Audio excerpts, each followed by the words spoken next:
Good morning, dearest friends. I bet you can't believe it. It's Thursday, March 24th, Adar the 21st, and the second Adar the 21st. And we are studying the entire Talmud, one page, one line at a time in the moment, studying Maseches Shabbos, Perek Arba Asar 14. We're on 109b. We've been covering some nice ground, and we actually came all the way to the Mishnah. A Mishnah that talked about creating salt water, possibly called brine, possibly distinguishing between quantities. We segue to talk about bathing in some of those types of waters. Along the way, we talked a good bit about certain medical remedies, and particularly because it related to the idea of drinking salt water for healing or bathing in it, soaking in it, swimming it, etc. Today's Mishnah is going to revolve around more medical remedy type discussions, with again the premise being that you're allowed to always desecrate Shabbos for life and death situations. However, the Chazal restrict doing activities or taking stuff that is exclusively and entirely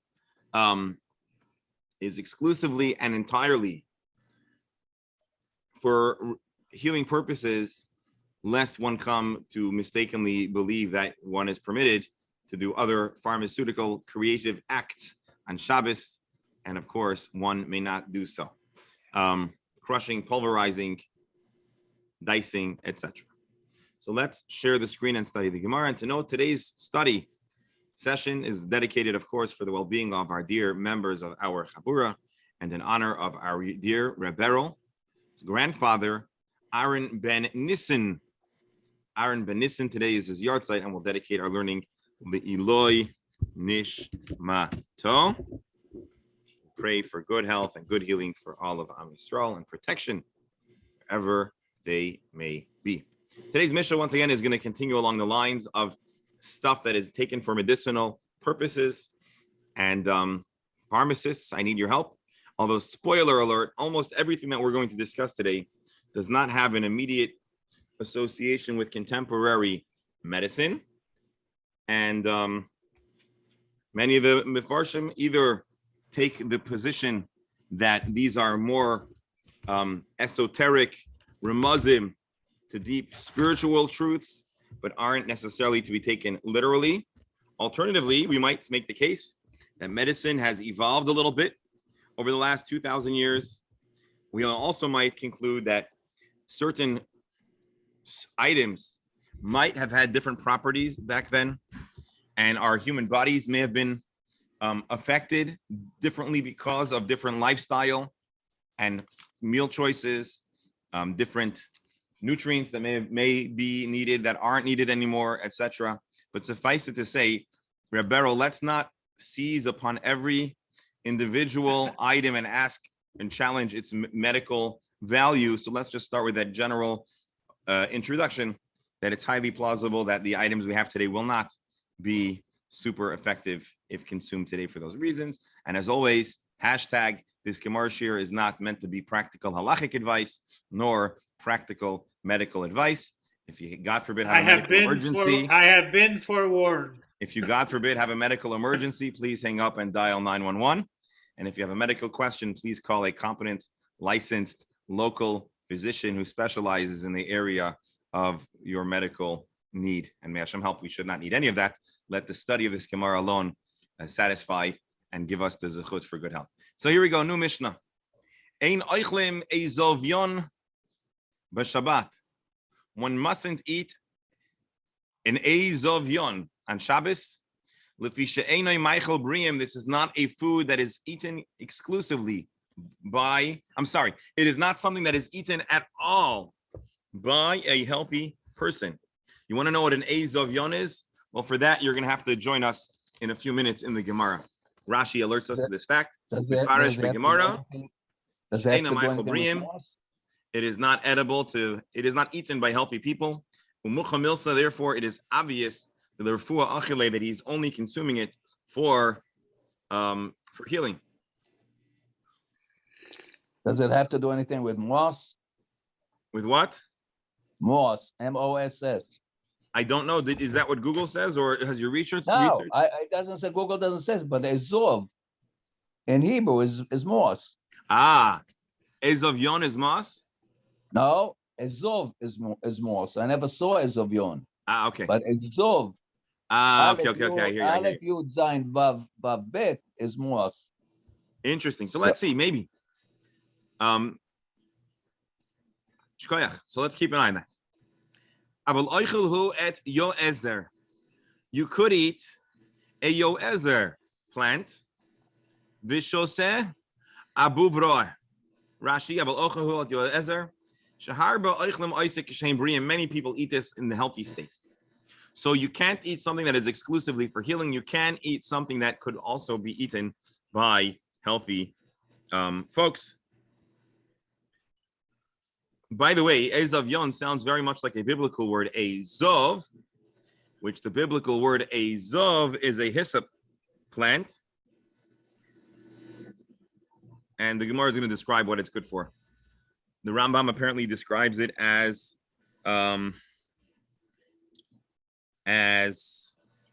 lavender. I don't know if there's a relationship between Ezov, hyssop, and lavender. Pharmacists, you'll have to let us know if there's any medicinal properties in lavender. Sounds like Savion, which would be the best place to have to worry about this. Interesting. All right, let's take a look. I think it's more like mint. Mint? Yeah. Interesting. Okay, we have two pharmacists, and I hope we'll keep you busy today with Hashem Sal. Foods. You're allowed to eat regular foods, even if it is the refuah for a medicinal purpose. And all beverages, shoisa, you can drink, even if and though it is for medical purposes. Chutz mimei dekalim, with the exception of mei dekalim, water from a dekel, a palm tree. The Gemara is going to explain. The kois ikarim, a kind of drink that's made out of pulverized roots and herbs. Mipnei shehem liruka, they are consumed specifically. They are specifically unknown to be a cure for what Rabbi Steinsaltz calls jaundice. Rashi choli shel yirakon, the eno machal briim. Dr. Stamler, yirakon, does that sound like jaundice? Today we say you look yellow, but I guess maybe they called it a... No, today jaundice is sahevet. Sahevet milashon sahov, right? Yellow. Right. But is it plausible that Yarkon becoming green is, I think, a different... All right, Google's not helping us. They're telling us it's a bird, which I don't suppose is what we're talking about here. Avol shaisahu made the kalim. It seemed like if you're thirsty, you may drink made the kalim. V'sach shemen ikarin shalei refuah, and similarly, a person is allowed to shmear this very shemen ikarim, because that's not done for healing. So the ingredients, I'm imagining that these herbs and stuff that are placed into water and are drunk are for medicinal purposes. But if they are smeared with oil, then it's not for healing. Probably it was more for comfort. In ancient times, people would frequently pour oil on themselves. Probably similarly to today, folks would use moisturizers and other types of things. Although I think usually there's an attempt to get rid of oils from the skin. But I guess times they are changing. And once upon a time, oil was the way to go. So this is the Mishnah. Its essence is a Shabbos question, or not a Shabbos question, a Shabbos pronouncement that you shouldn't eat food that is only eaten for medical purposes, but you can eat something that has multi-purpose, and you certainly are allowed to eat and drink regular food and drink, even if you're intending for its medicinal value, with certain exceptions, again, because they are primarily done l'refuah. That is the Mishnah. That is Rabbi. Yes. So I guess if we think of it in modern terms, you could drink tea and not worry that somebody might use tea to use it for whatever medicine. Oh, okay. But Is that take what the, we're being told? but take the next step. What about a kind of tea that is not pleasant and is exclusively used for its medical properties? I don't know of that kind of tea, but I'm sure there is. But I'll tell you something else that I was thinking. What about something like Tums? It's not a drug. It's not an antibiotic, but it's a kind of thing which I believe is only consumed if a person is experiencing gastrointestinal issues or whatever exactly it's for. Although it has a flavor, maybe it tastes good, but if you see a person eating Tums, you don't think, oh, that guy has a sugar, what's it called? The person has a need for sugar. You think, oh, that person is probably having heartburn or an upset stomach or whatever. And so I believe that would be an instance of something that probably shouldn't be taken on Shabbos. Although, again, hashtag no psak. We're not giving a psak halacha here. We are simply thinking aloud and trying to figure out the applicable scenarios. With the Gemara, we'll have more information that will help us do a better job thinking about practical application.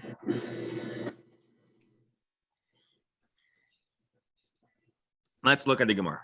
And as I said, I'm going to need everyone's help here more than usual, especially our medical professionals, and today, especially our pharmacists. Please let us know if you've encountered any of these items. Rav Yosef, in explaining our Gemara, says, Ezoiv. What is an Ezoiv? Or Azavion, as mentioned in the Gemara, which we're going to assume that it is something like in Azavion. So let's see. What is Ezoiv? Avrasa bar hamag.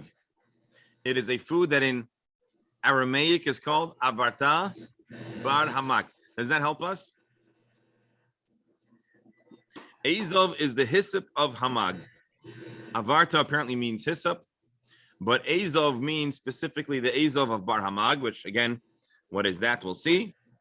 And Azovyon is avartash bar hing. So it's two different subspecies of Azov of hyssops. Rashi, Amar Rav Yosef, Azov. Deoraita shehuchsher lahazah. The kind of Azov which is used in some of the purification rituals of the temple.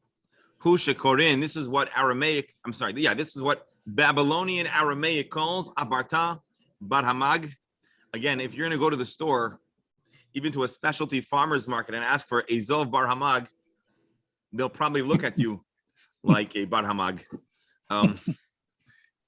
Azovyon, the matnitin, our Mishnah that calls Azovyon, hu shekorin avarta bar hing, the yesh mirabotai mefarshim, bar hamag shegadel b'makom gemi bar hing shegadol bein hagim. Basically, there are similar plants that grow in different environments, in different situations. Possibly that one grows in reed grass. That's what the gemi might be, and ben hagim would be between thorn bushes. So Rabbi, basically, similar plants, different areas might have different halachic and medicinal application. Go ahead, please. Rabbi, what's very fascinating here, it's almost like archaeology with different stages. We have something mentioned in the Torah. Then we have the people of the Gemara, the Talmud, trying to figure out what it is.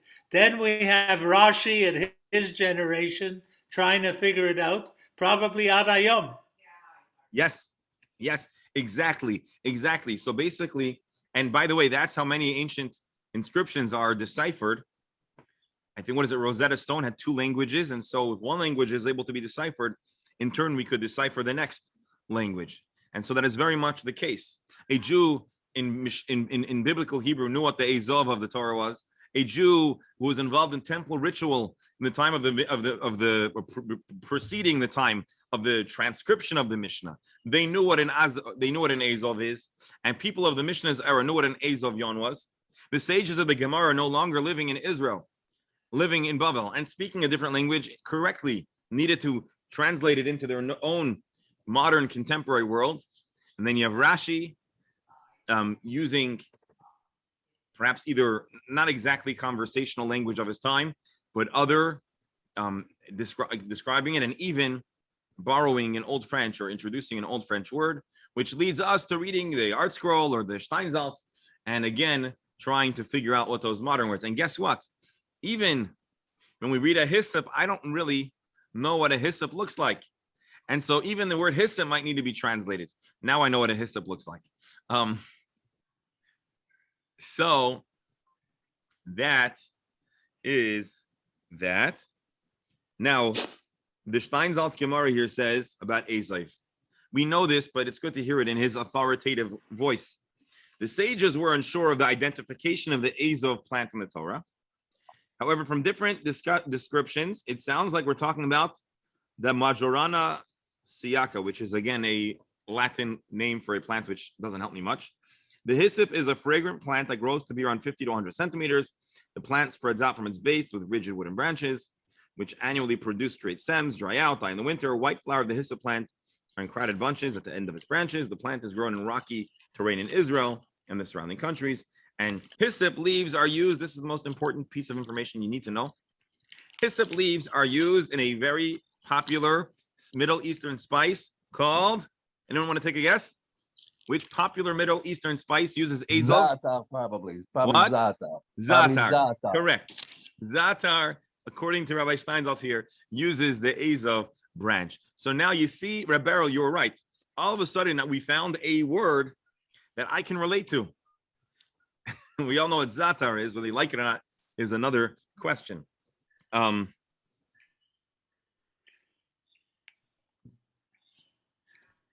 Well, there you have it. A long quest to identify these ancient items. Ula Amar, Ula says no. Marva Chivara. When the Torah talks about a hyssop, we're talking about a Marva Chivara, a white sage. We're not talking about a sage like a wise person. We're talking about the spice sage. Wow, so we're really having a spicy, where's Rebel? I preempted you. Yeah, we're having a spicy discussion today. And so sage, white sage might be, according to Ula, what a Azov Yon is. I'm sorry, Azov. Now let's see a story. Ula ikla lebei Rav Shmuel bar Yehuda. Ula, who just commented on the identity of Azov.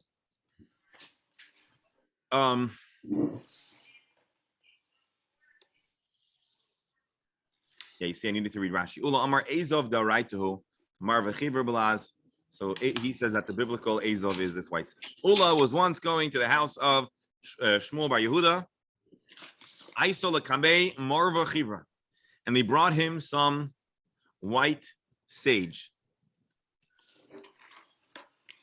Omar, he said, "Wow, I'm so glad you brought me this spice. I know Azov the Chsev bioraita. This is the biblical Azov." Rav Papi says, "No, it's not. It's shumshuk." Or maybe I made it. I'm sorry. Rav Papi Omar shumshuk. Who Azov there? Yeah, he disagrees. He says the shumshuk is the Azov. Is that how everybody interprets this Gemara? Give me a second.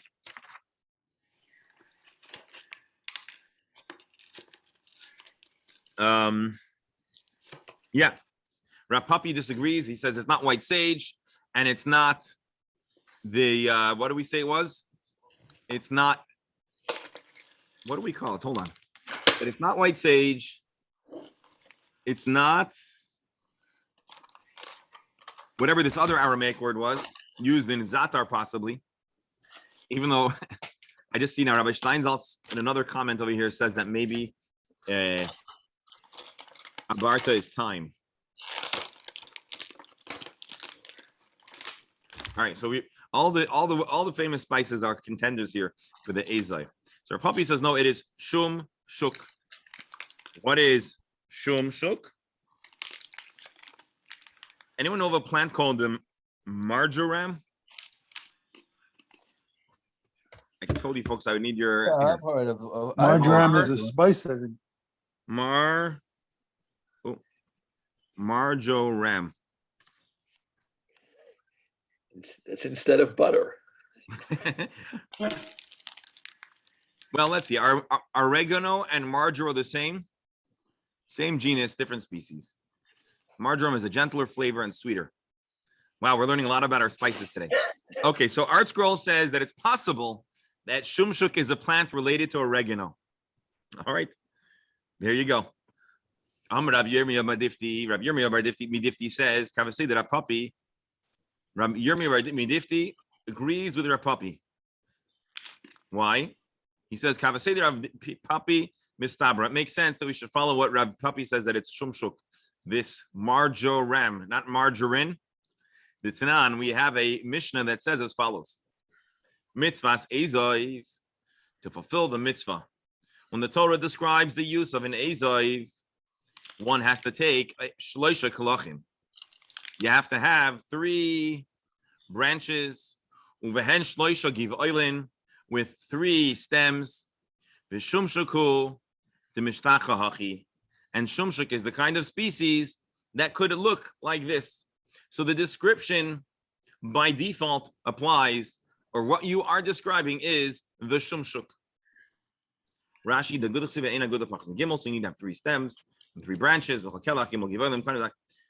Cannabis, similar to cannabis, similar to our very favorite plant. I was waiting to see if someone was going to talk about marijuana in our Talmud. So, anyways, but here we're talking about not only marijuana but also cocaine soon. I'm sorry. I said not only marijuana, but soon we're going to be talking. It looks like about cocaine too. Let's see. I don't know. I'm kidding. But what does that word say? Cannabis, right? Cannabis. Yep. It wasn't me. It was Rashi. All right. No, nobody's talking about smoking any of these plants so far. Not yet. No.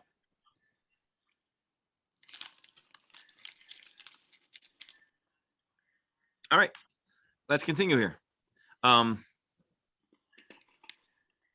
Beryl, here we get down to the maladies. My achlile, why are you eating these plants? Le kukyane. Kukyani. What do you think kukyani means? Cooking. Dr. Stalmer, this is not cocaine, although it does look like that word. I know it wasn't available. It wasn't available then. Okay, I don't think they were aware of it then. All right, I'm sorry. Okay, Rashi. Tolaim sheva b'nei ha'ayim. We're talking about intestinal worms, and for those kind of worms, you would want to eat in Azov, which is a shumshak, according to the Gemara at this point. How is it consumed? Or what is it eaten with? Bishva tamri uchmasa, with 7 black tamarim, with 7 black dates. Mimai havya. Where do you get this malady of kukyani? Where do you get these worms? Mikimcha desari b'mana dechalef alei arba yamin. If you eat barley flour, which is 40 days, what does that mean? It's been ground, and I guess it gets stale or it gets worms. And so our first discussion here, the identity of Azov and Azovyon, gave us 3 opinions. One, which possibly is related to time. The second, which we're describing as sage. And the third, which is possibly marjoram, which is related, as we said, to oregano. Let's take a look at what the plant looks like.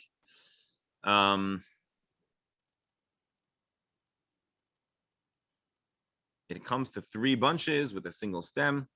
So maybe that's what we're describing over here. And if you'll take a look, the etymology of oregano and marjoram, the words come from a very similar path. I'm not a botanist. I wouldn't know that these are related, but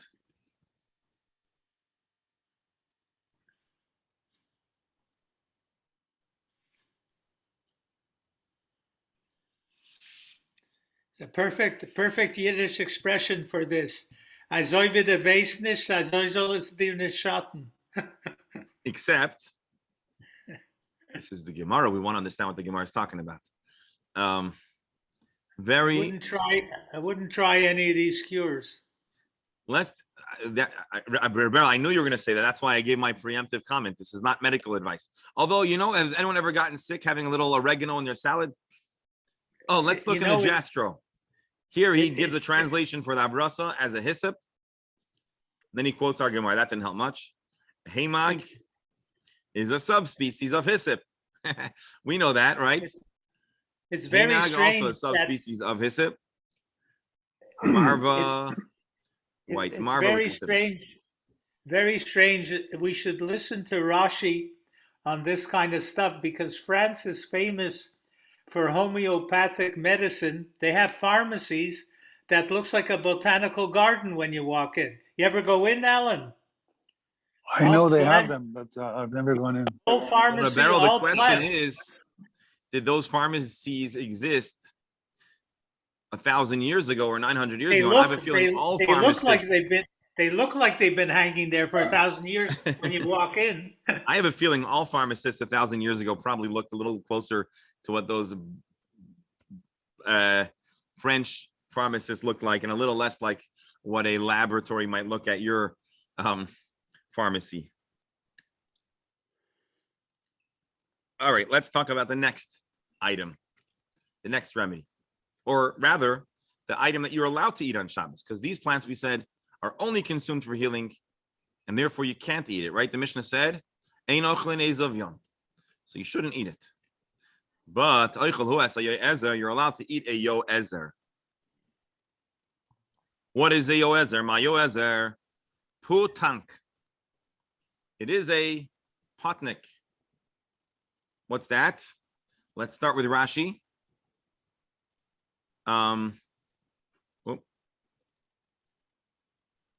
Yo ezer, pulal. Who said mint before? It's a type of nana. Okay, you're allowed to eat nana. Now we need to get back to our Gemara. Hold on, let me close. Okay, we'll close this for now. We'll get back to it. Mayo yezer putank, according to Rashi, a type of. Oops. According to Rashi, a type of mint. Why do you eat this mint? Le'arkisa, it's usually eaten because of tolaim shebekaveh, liver worms. Oh. What do you eat it with? Sheva tamri chibrasa. You have to eat it with 7 white dates. We might have you. How does a person develop liver worms? Me umsa umaya aliba rekana. From eating raw meat, I'm reading Rabbi Steinsaltz's translation, with water, with an empty stomach. Rashi, me'umsa basar begechalim aliba rechana, before eating other things. So we're talking about, let me look for an alternate translation here. So we don't mean it was entirely raw. We're talking about that it was just slightly charred. I don't know if that would be described as rare or raw, but that's how a person might get these worms. Also eating very fatty meat with an empty stomach. The Torah aliba, or eating ox meat with an empty stomach. And may amguza aliba. Anyone want to take a guess what amguza is? Dr. Stalmer, a Hebrew word that sounds like amguza? Rabbi, if you can't spell it, don't eat it. Amguza is similar to the word egos. Take that mem out. Egos. So eating nuts on an empty stomach.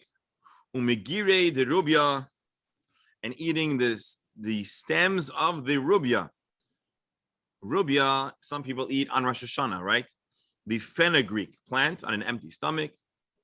Umishte maya abasre, and then drinking water. So ironically, certain foods that are bad for you, according to the Gemara's medical advice, water following these unhealthy foods doesn't help. So what should you drink? Should you drink milk? Should you call the poison control?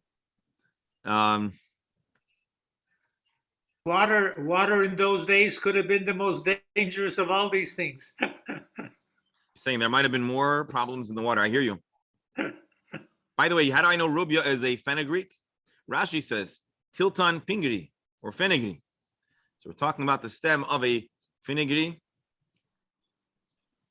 and then you drink water. So steak tartare was already available. Yeah, what else do you call it? The is it carpaccio they call it?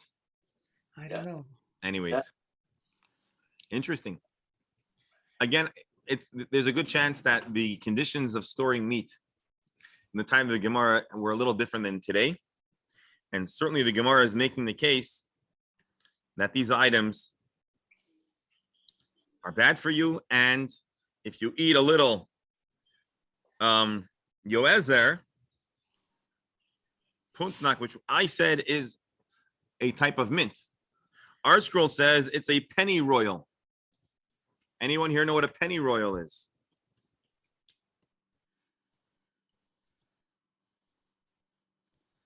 You know, you talk about storing meat. You see the way they hang the meat in the shuk these days, and you can get sick walking by. Interesting. So let's just do this real fast. Wikipedia. Penny royal, again, that's the Art Scrolls translation.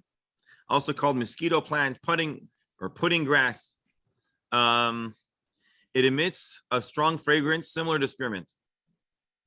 It's used in traditional folk medicine, etc., but it's bad for the liver. Very interesting that here we're talking about it as healing a malady of the liver, but I guess the wrong quantities can be bad for your liver, according to Wikipedia. By the way, you shouldn't take medical advice from the Gemara, or this shir rather, or from Wikipedia.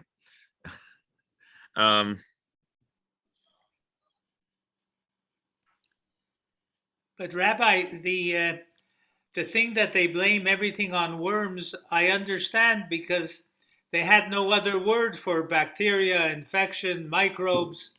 So that part of it I could see, the way they blamed it on worms. Beryl, I asked the CDC what liver fluke is, and they tell me liver fluke are parasites that can infect humans and cause liver or bile duct disease. There are two families of liver fluke, which could affect people, and it differs based on where you live, where you are in life, etc. And you can get it by eating raw or undercooked fish or other undercooked foods. So I'm going to say, all in all, our Gemara is not that far off from the CDC. And so that's interesting. Let's see, the Gemara continues. What if you cannot get your hands on any potang, if you can't get any, what did I say it was? Penny royal. You can't get penny royal, or it doesn't seem to be helping, and you still got worms. Now, I have another question. How do you diagnose liver worms? Were they cutting people open? Like, how did you know a person had a case of liver worms? I mean, there are probably known symptoms. In the stool. Oh, you think I think the they worms were would? intestinal. They were intestinal worms because Oh, that that's the was only way they would find it. Well, unless there are certain symptoms that liver illness. Or they may have seen it in livestock. You're saying they know that it's around. Or Folks, possibly jaundice.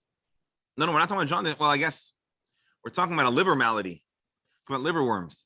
But I don't know if they could see the worms, but they probably could get a sense of the bile, if there was I don't know, if it was secreted and causing other symptoms. Again, I'm not the medical professional here. But by the way, I was speaking to somebody in Shul who is a little off topic, but somewhat related. He is a scientist and does a lot of medical research, not a doctor, but he's an engineer who does medical research. And he told me they're developing a device that assists in the detection of pancreatic cancer. Now, pancreatic cancer is one of the worst illnesses because when it's small, it's almost impossible or improbable to be diagnosed. And when it's large, it's unfortunately very challenging to treat. And so one of the challenges that medicine has is to diagnose it before it grows beyond a certain size. So the pancreas, at least you have to now remember what he told me. The pancreas secretes what into the digestive tract?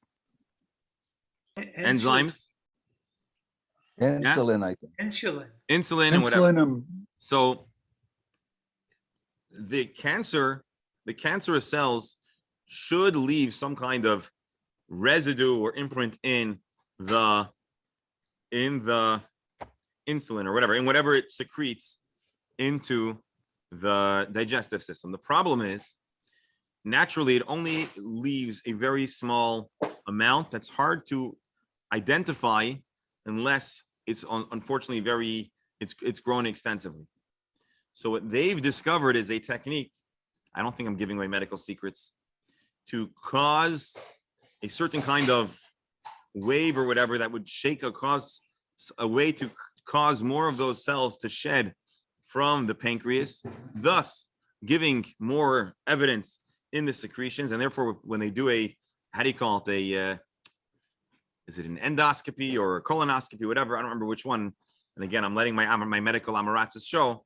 They can take a sample of that secretion and thus help diagnose this illness with Hashem's help earlier in time to be able to help. So what they do is they would do this not to every person, but to a person that is high risk for pancreatic cancer, they would be able to do this to diagnose and hopefully treat. And so I don't know if it's related to our Gemara or not. But the other problem is there are no symptoms. That's the other problem with pancreatic. That's why it's not diagnosed unless someone's looking for it. And even if a person has, let's say, an annual test, he was telling me it's possible that it could, God forbid. So anyways, the main thing is we're studying this in prayerful wishes that we should all have perfect health and not have to worry about these things. V'iloi, if you can't get yourself a little penny, oh, you see, there's a reason why I didn't go to medical school. Couldn't memorize all the herbs. What did we call it? Penny, help me out of here. Penny royal. Penny royal. If you can't get your hands on penny royal, or it doesn't seem to work, livla tachli chivrta. Well, then you can go to our earlier medicine. You can take some white cress. That might also work. Rashi leisle puntak or achle isi. Either he doesn't have any handy penny royal, or it hasn't seemed to help. Take tachle chivrta, shachle krishain. Take white cress. V'loi lisoi betanisan. If not, fast, and hopefully that will help clear the system. V'leisei bisra shamini v'lishte aguma. Take fatty meat, v'lishte agumre, put it on the coal, v'leimitz garma, and chew on the bone, v'ligam achala, and swallow some vinegar. Yummy. Rashi. Limotz garma yehi motzetz avar yapam yotza basar v'yimotz shmano befiv. Suck on the bone, and that might help. Others say no, don't drink vinegar because the kasher lechavda, vinegar is actually not good for your liver. And so if you're dealing with a liver malady, drinking vinegar might not be a great idea. So what do we see here? I'm not saying that you should take these medical remedies, but what we do see here is something that I think medicine today and our medical experts here would acknowledge, which is that sometimes getting the right treatment is a balance, because some medications introduce other symptoms or side effects that could occasionally be equally perturbing or problematic. And so you have to have it's a delicate balance. And so vinegar might help with the worms, but you might be introducing another issue. The Eloi, what if you don't have the white cress and you don't have the royal penny or penny royal, lacy, and you're not able to effectively suck the bones of roasted meat and drink that vinegar or not? Lacy girda de asinta de grida miloi lesatoi. Lastly, take bark of a bush. You see the word sinta is like sneh. peel the bark from up to down, peel it downwards. Be very careful, but don't peel the bark upwards. Why?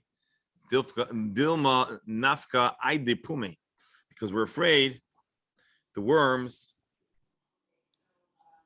would come out of his mouth. What does that mean?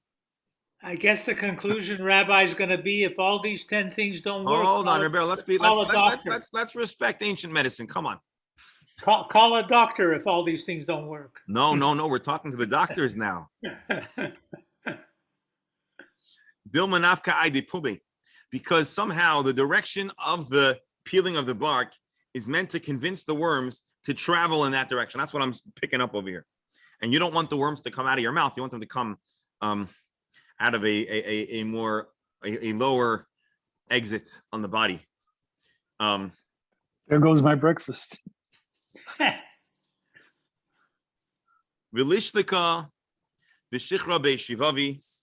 The bark should be boiled in beer at Bain Hashmashot at twilight, ulamachar, and the next day. Nis krinon lenikvin didei v'lishte. Close your nostrils, and I bet you're going to want to close your nostrils. Drink it. Vichi mifnei. And when a person inevitably will have to use the facilities after this drink, mifnei apshicha dedikla, relieve yourself on the stripped bark of the tree.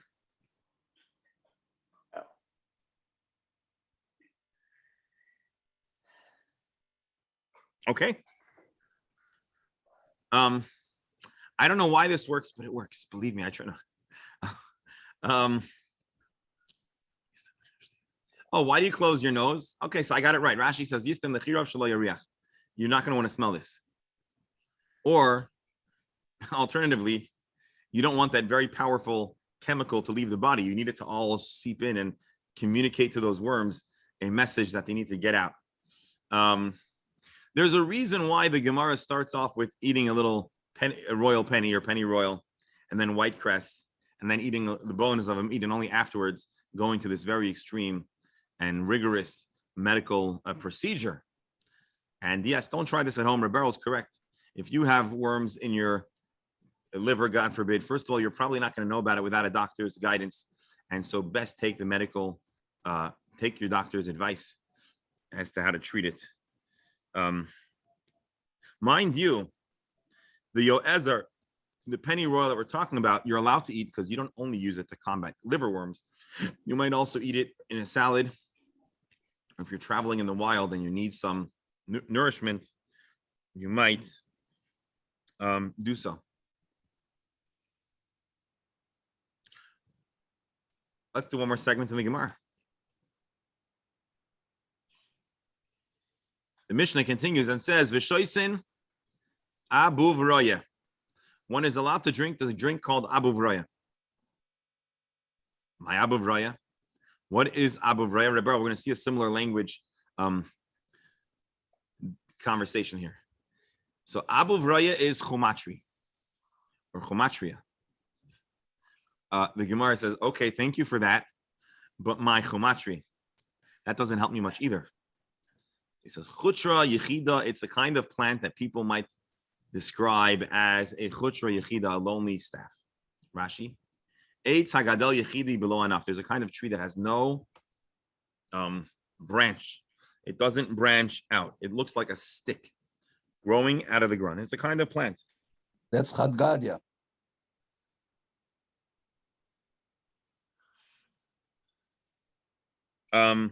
Why? ואתה חוטרה ויקרא לגדיה. Oh, chutra. Yeah, chutra means a staff, but here we're describing not chutra as a staff. We're describing it as a certain kind of plant. But you're right. We use the word in Chadgadia.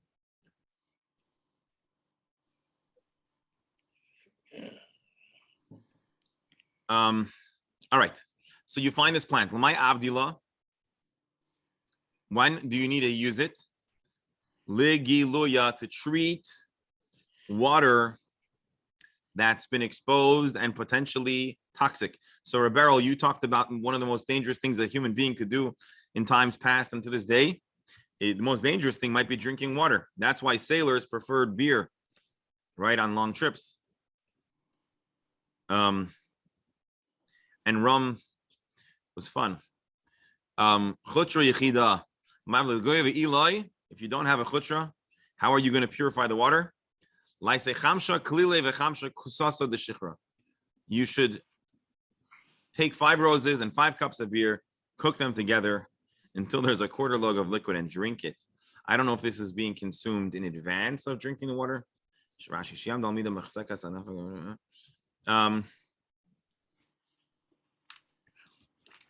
Just the cooking is going to solve I the got it problem. wrong. I'm sorry. I made a mistake. I thought it was to purify water. No. You've already consumed water that may be toxic. So then, in order to mitigate the potential risk of drinking water that was exposed and potentially poisonous, the Gemara in Avodah Zarah, which we learned long ago, those that we would come to Yeshiva night in BC before COVID. So we talked about the reason why not to drink exposed water or wine or fruits, if you might recall, that are opened. And we said we're concerned that maybe a snake ate or drank from it, deposited some poison. It has no scent, it has no smell, and could bring the person to great jeopardy. And so if a person exposed themselves to this very toxic water, well, then you're going to have to deal with the chutaraya, the solitary, the branch that has no leaves. You have to drink that. And if you don't have that, you should drink 5 roses and 5 cups of beer, boil them together, and then you'll drink that, and that might help you get through the tsuris. Let's see a story now. Ime de Rav Achtave bar Ami, Rav Achtave bar Ami's mother. Once, Avdolei lahahu gavra, she made for an individual who drank this dangerous water. Chad kalila v'chad kusta de shikra. She boiled only 1 rose and 1 cup of beer, as opposed to 5 and 5. Shalka, ashkise, she cooked it, and she gave it to him to drink. Ushgara tanura vigarafte. She lit the oven, covered the coal. Begave. Kevosiva be leventa. Vosifte begave. She put a brick inside, and out came something unafak kahutsu yarka, and a green leaf emerged. Oh, here, let's read Rabbi Steinsaltz. She gave him the drink, lit the oven, swept the coals, put a brick near it so that he could sit next to the oven, and something like a green leaf emerged. And Rabbi Steinsaltz kindly explains that he vomited up a venomous, unhealthy-looking something. Hutza. Rabbi, from the Gemara, we do not learn that he survives from it. You're right. He may have died afterwards. That's true. It's a big thing to add that he vomited, because what do we dare, what do we have there to say that could just have easily have dropped dead from drinking it. He could have died, but she saved him. And actually, evidence of if he died, there would be no reason to put the story in there. No, I know. I'm joking. I did understand what Beryl was saying. He may have died had he not had this treatment, and the evidence is because something unusual came up as a result that seems to indicate that there was poison. Now, I'll tell you what I think happens over here. As the Gemara says, Mayim Megulim, I think we're talking about a person who's feeling sick, and they said, well, let's try to figure out why you're sick. What did you eat and drink in the last 24 hours? And he says, well, I had some raw and fatty meat. No, I'm kidding. He said I had a few bisli and bamba, and I drank some water from that pitcher. And she said, oh, you ate from that pitcher? It was out all night. We needed to pour it out. You probably got some poison. And then she gave him the concoction. And then, indeed, evidence of being poisoned emerged. No, but maybe Beryl, the other way. Maybe we're told the story that it doesn't work unless you have the full amount of beer and everything else. So that's actually what the story is teaching us. Why do we need an anecdote to tell us that it doesn't necessarily need to be 5 and 5? It might work even as 1 and 1. Additionally, we have a story which is helpful because otherwise we would just think that it's a a tradition not anchored in reality. And so the story tells us that we actually have evidence of this working. Now, till this day, if you go to Iraq and you call poison control, you never know what they might tell you to do. But okay, I'm kidding. But this was the medical remedy at the time. Alternatively, there is a deep esoteric message behind these remedies, which I am not qualified to fully explore. But if you give me a second, I'll see if our resources here give us any additional bones to chew on. I don't think they will, but just give me a moment, if you don't mind.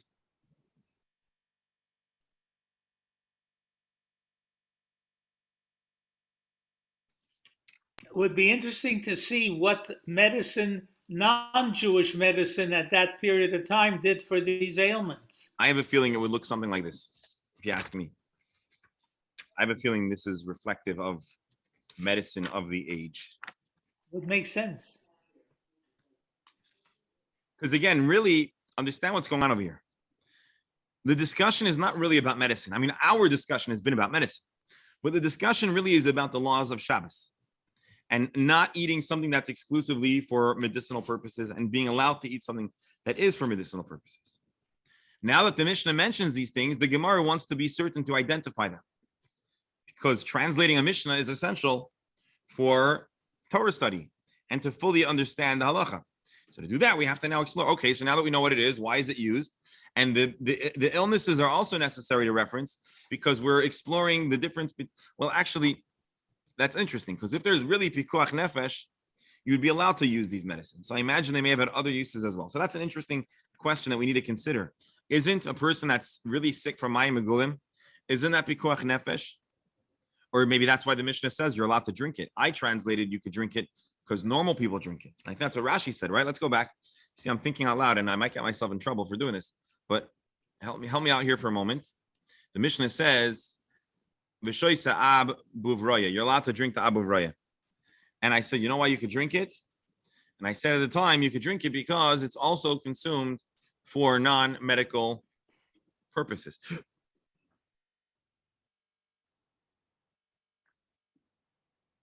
How does Rabbi Steindalt explain it? So I thought it was saying, hold on, I thought it was saying that people drink it for normal purposes. But now the Gemara is forcing me to revisit my assumption in the Mishnah. Maybe the Mishnah is not saying that normal people drink it. Maybe the Mishnah is saying Abu Vraya is for a really critical illness. And so, of course, you need to treat a critical illness even on Shabbos. So now I'm once again uncertain about the pshat in the Mishnah. Dr. Hammer, please unmute yourself so we can hear you. General question. Yes. Excuse me. Pikuach nefesh and health reasons. Yes. Okay.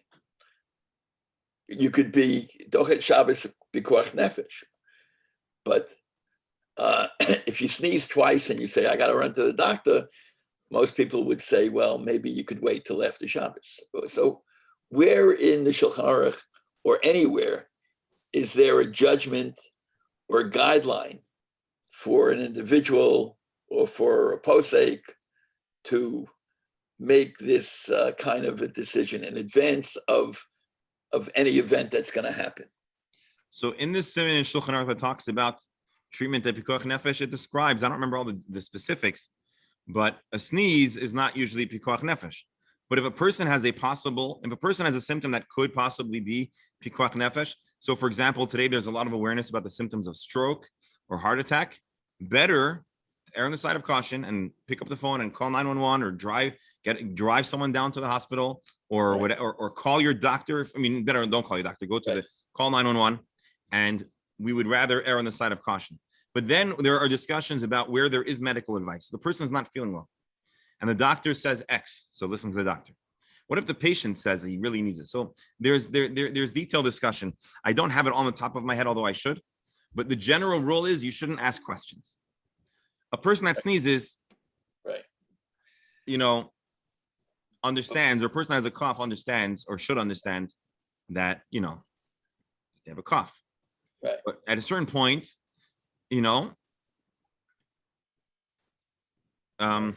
Rabbi, yeah, go ahead. I can give you a concrete example today with COVID.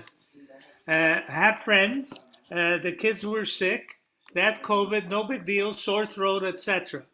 Then I have another friend whose kid ended up with a serious condition because of COVID. Right. So that family, for them, it would be pikuach nefesh to see. Well, I'll tell you something. Throughout COVID, Hatzalah was advising people to not be afraid of Shabbos. And if they suspected they had COVID initially, Hatzalah would come to your house and administer a test or bring oxygen or bring a monitor. And they were telling people to check. And so that's exactly our point. Even though a person, it's just many people do okay with COVID Hatzalah, and the Rabbanim were not saying to treat it that way. They were saying to treat it with absolute seriousness and to do whatever was necessary to keep an eye and monitor, especially those that are high risk or were feeling. And then later on in COVID, when after Delta and before, what was the next one? I don't even remember anymore. When we had the transfusion, the monoclonal antibody cocktails, the Rabbanim were saying to get tested on Shabbos and to take, especially if a person's high risk, and to call and reserve and take the monoclonal infusion on Shabbos, or to call to arrange it on Shabbos. And so that's exactly The problem that adds to uncertainty in those situations is timing. As you said, a doctor might say, oh, all right, it can wait until after Shabbos. On the other hand, the situation might be that if you wait after Shabbos, the problem that wasn't serious during Shabbos turns into something right. much more serious after Shabbos. And so COVID would be a great example because it was evident that early what's it called? Intervention. Early intervention was essential. And so even though hypothetically a person might have been able to wait, or they weren't looking so acute, again, I'm not here to give halachic advice. I'm just telling you what was the prevailing halachic sentiment throughout COVID. And so similarly for other situations, if you're not sure, you can err on the side of caution, but we have to be mindful when a person that has there are people that have medical anxiety, and so they're always worried, and so they always think they're on the cusp of, so that's a difficult thing to contend with, and that's another question. But well, the buzzer is telling me we're out of time, but that's today's discussion. Tomorrow we'll pick up a little more on this, and we'll take a look in the Shulchan Aruch. And Doctor, remind me, because I gave like a half an answer. Bli Neder, we'll look up that siman in Shulchan Aruch, and we'll just review it so we get a sense of the halachic philosophy regarding pikuach nefesh. And so that'll be tomorrow. So again, gentlemen, thank you all. And Rebero, we're honoring Aaron I'm going to go look for a penny royal. Look for a penny royal and white sage and all the other good stuff. All right, thank you all. Have a wonderful day. Thank you. Take care. Yes, good.